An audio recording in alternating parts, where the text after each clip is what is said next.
Сәждеде дұға жасауға бола ма?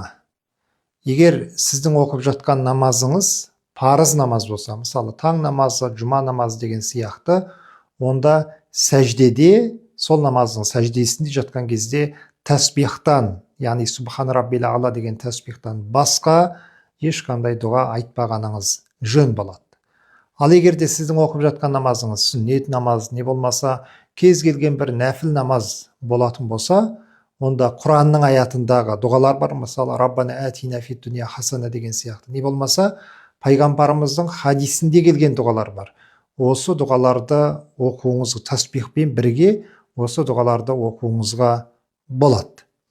Ал енді намаз біткеннен кейін қолыңызды жайып кез келген дұғаны өзіңіз қазақша, не болмаса басқа тілде, кез келген салада Алла тағаладан қандай дұғаңыз болса сұрай беруіңізге болады. Бірақ намаздың ішінде парыз намаз болса тек қана тәсбих айтқаныңыз дұрыс.